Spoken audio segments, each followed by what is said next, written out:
Round Table Talk. Welcome to the discussion. As much of the boxing community already knows about Patrick Day, it's sad to inform again that this brother has succumbed to the injuries that he suffered in his bout over the weekend in Chicago. Man, it's hard to justify boxing right now.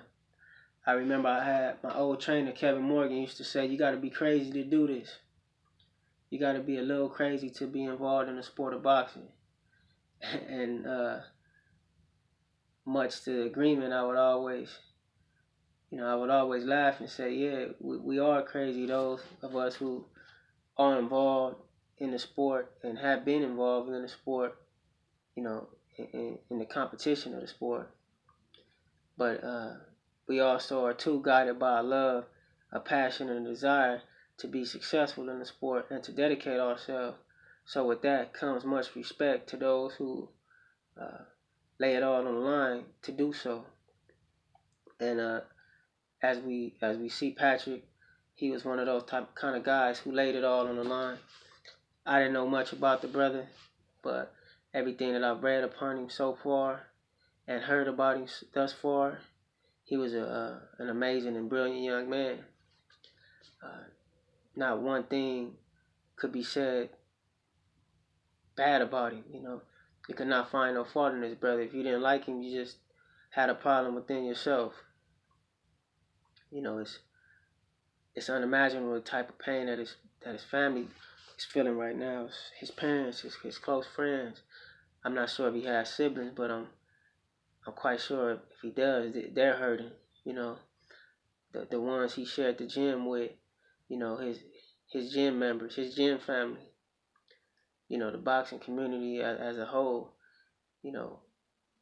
This is a tragedy. Like I say, it's not really in instances like this. It's not much you can say to defend the sport of boxing, because there are plenty of things in which the boxing industry there are plenty of things that the boxing industry could be doing better, and there are many things that could be implemented into the boxing game that could prevent this type of thing from occurring, and or be able to shelter those who have been affected by things such as this. And that's one of the suggestions that I've always, one of the ideas that I always suggested is having some kind of health insurance, medical program for the fighters, And I say this because a lot of times, the boxers, they, especially guys who don't have no money behind them, don't have no promotional deal, no management team. These guys have a difficult problem with being able to go be seen by the by doctors. I know for a fact that when you go to the emergency room, they don't want to run CAT scans and all these different type of brain tests. All that stuff costs money. So if you go in there and tell them, I just want to get checked up because I'm a fighter and I feel as though I may have some brain injury, I just want to, have a checkup for, a CAT scan and see if everything is working well, they're going to say, well, we got to have a reason, to do this. You have to be coming in there half dead before they even think about running those type of tests on you. So it's kind of disheartening if you left in that situation. So in the wake of a tragedy like this, the best thing to do, that I feel, is to inform and educate people of the options in which they can, implement into the precautionary steps that they could take in ensuring that their health is in the right hands, which should be solely in the hands of themselves. And a lot of times I tell a lot of young guys, first and foremost, the best thing to do is, to the best of your ability, is prevent yourself from getting injured to the best of your ability. And one of these things is not involving yourself in gym wars. A lot of times guys get into a lot of gym wars. They fight in the gym and not under the lights. And a lot of coaches, they promote this type of sparring. They promote this type of activity, thinking that this makes a guy tough, or it helps them and prepares them to the best of their ability to get ready for a fight. I don't agree with that. There are moments and times in which you should step up the intensity of your training or your sparring, but this is not something you should do every time you step in the ring. And I'm not saying this to say that this was anything that Patrick Day did to be involved or have an injury like the one he had, but from my personal experiences and education, I believe it was may have been some pre-existing injuries. I'm not a doctor or anything, but I think that there may have been some pre-existing injuries that that definitely contributed to the severity of his injury. I believe he may have went into the ring with some underlying issues, and once those issues were aggravated, it went from 0 to 100 real quick, as it did, and that's what happens to the body, when it's under intense situations like that. As resistant as tough as our body is, and we've seen it in the things that we've been involved in, it can be just as contrastly sensitive. It's funny. Sometimes it doesn't make any sense. That's definitely not the hardest shot that he's ever taken. He's taken bigger shots than that, and he probably walked right through those shots. But it was just that one particular shot that was a life changer. And it's sad that it has to happen to him or anybody else, because we don't ever think in the back of our mind it's going to happen to us.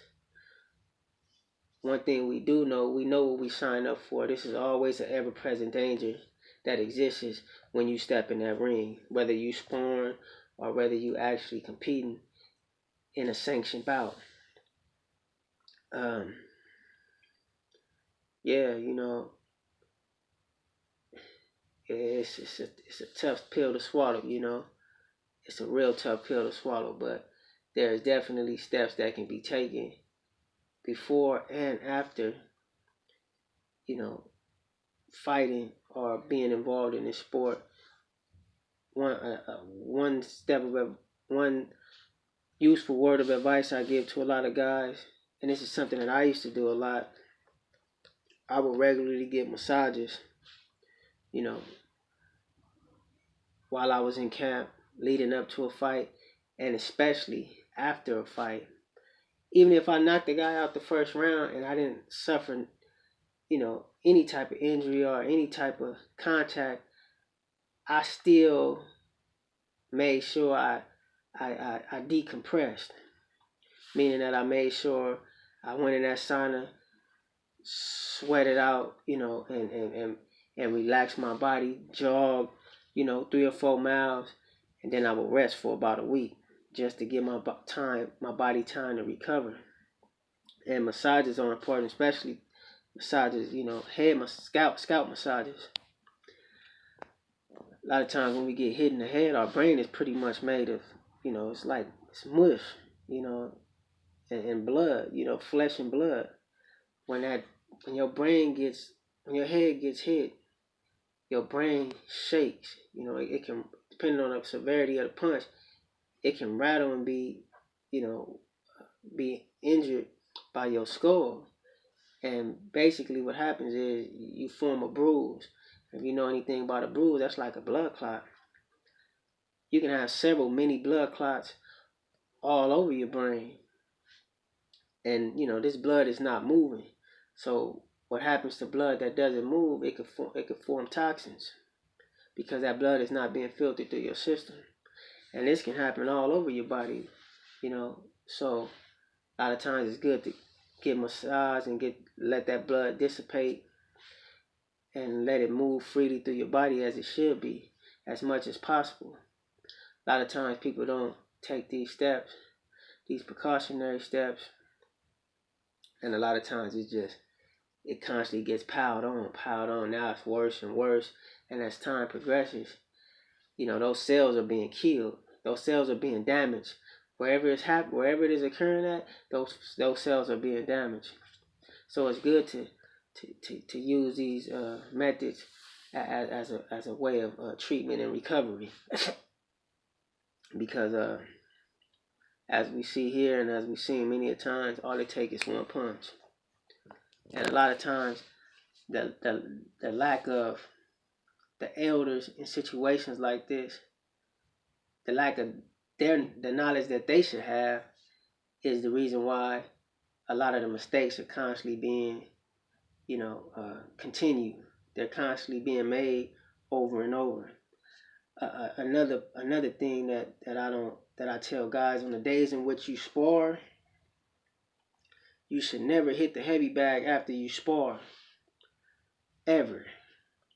And I say this because when you sparring, especially when you've been in a sparring match where you may have got buzzed or you may have gotten hurt or you kind of had a rough session, even if you didn't get hurt, there's a lot of pressure that's lying dormant on your spine. Now, when you get out that ring and you go hit that heavy bag, now all you doing is putting pressure right on your spine again. When you hit that heavy bag, the weight of that heavy bag is jolting right back on you. And that pressure, that resistance coming from that heavy bag is going right back to your spine. And usually when you get injured, when you get, when you get buzzed or you get hit to the brain, you get hit to the head, or you kind of black out, or you get whiplash in the ring or something like that, that goes back on your spine. So again, when you start hitting that heavy bag, that pressure is going to go right back to your spine. All it's going to do is inflame your spine even more. Best thing to do, go stretch. Go try to get that inflammation off your spine. Do things to get that inflammation off your spine. Don't go do anything that's going to aggravate that. And a lot of times, people leave the gym, they go pass out or go to sleep, don't wake up, or go into a coma. And a lot of times people don't understand, like, wow, what happened? But it's little things like that that make a big difference.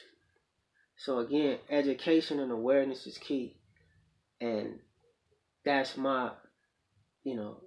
that's the biggest piece of advice that I can give to anybody who's involved with this sport, or anybody who knows anybody that is involved with this sport. Take care of yourself. In situations like this, these type of occurrences, fighters dying because of injuries involved in the sport, there should be a call for, some kind of medical. The boxing game should provide medical for these fighters, And if you don't have money behind you, again, try to do that on your own. Get county medical, whatever you can, because that's imperative. You need to always, before and after, check on yourself. Make sure you don't have swelling on the brain. Get MRIs, get CAT scans, get X-rays. Make sure your body is operating as it should be, because you don't want to go into the ring with pre-existing injuries, and now you got a guy that's trying to kill you. Not purposely, but when you fighting, this is a hurt business. You gotta have that mentality to kill somebody, because they trying to kill you in a sense. So you don't want to wait till you get in a situation like that and now you get injured, because it's gonna be an injury that could be life threatening. So I'm not gonna go too much further. Hopefully everybody got the point. Everybody took notes on the important things that were said in this video. And again, rest in peace to that brother Patrick Day. Bless prayers, blessings and everything to his family, and also to the brother that he fought, Charles Conwell. This is going to have a could be a debilitating psychological effect on him, because he has to walk around with that guilt. And even though he wants to continue in the sport of boxing, who knows where it's going to take him. So it doesn't look good on either side of the fence. So prayers, blessings, and best of wishes go out to him as well. But again, everybody educate yourself, make yourself aware of the dangers that this sport poses, and also the precautionary steps that you can take before and after being involved with the things that come with this game and competing in this sport. But I'm not gonna hold y'all too much longer. Appreciate the time. Hit the like button, hit the subscribe button, hit the comment section. I do read them. Try to stay in tune with y'all and give y'all the content that y'all want to hear. Appreciate the love and support. Round Table Talk. Holla at y'all later. Peace.